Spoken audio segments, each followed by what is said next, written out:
చాలామంది మెసేజ్ చేస్తున్నారన్నా, నన్ను కూడా గల్ఫ్ తీసుకెళ్ళు, వీసా తీయో అని. కానీ వాళ్ళకి తెలీదు ఇక్కడ మనం ఎంత బాధపడుతున్నామో. దూరం నుంచి చూసేవాడికి గల్ఫ్ అంటే డబ్బులు కురిపించే చెట్టులా కనిపిస్తుంది.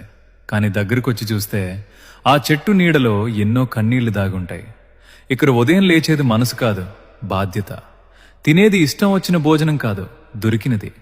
నవ్వేది సంతోషంతో కాదు, ఇంట్లో వాళ్ళు టెన్షన్ పడకూడదని. ఎండలలో శరీరం కాలిపోతుంది, రాత్రిళ్ళు ఒంటరితనంలో మనసు కాలిపోతుంది. ఫోన్లో నేను బాగున్నా అంటాం, కానీ నిజానికి మనలో సగం ప్రతిరోజు చచ్చిపోతూనే ఉంటుంది. ఇక్కడ సంపాదించే ప్రతి రూపాయి వెనక ఒక నిద్రలేని రాత్రి ఉంటుంది, ఒక మిస్ అయిన పండుగ ఉంటుంది, ఒక తల్లి కన్నీరుంటుంది, ఒక తండ్రి ఎదురుచూపు ఉంటుంది. గల్ఫ్ వచ్చాక మనిషి డబ్బులు సంపాదిస్తాడు, కానీ ఆ డబ్బుల కోసం తన జీవితంలో చాలా కోల్పోతాడు. ఇక్కడ మనం బ్రతికేది మన కోసం కాదు, మన మీద ఆశ పెట్టుకున్న వాళ్ళ కోసం. కొన్నిసార్లు కన్నీళ్లు కూడా రావు, ఎందుకంటే ఏడిచేంత టైం కూడా ఉండదు ఇక్కడ.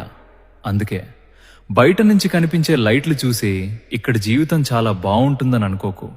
ఈ వెలుగుల వెనక చాలా మంది వలస బతుకుల చీకట్లు ఉన్నాయి. గల్ఫ్ రావాలనుకునే ముందు ఇక్కడ డబ్బులు కాదు, ఆ డబ్బుల కోసం మనిషి కోల్పోయే జీవితం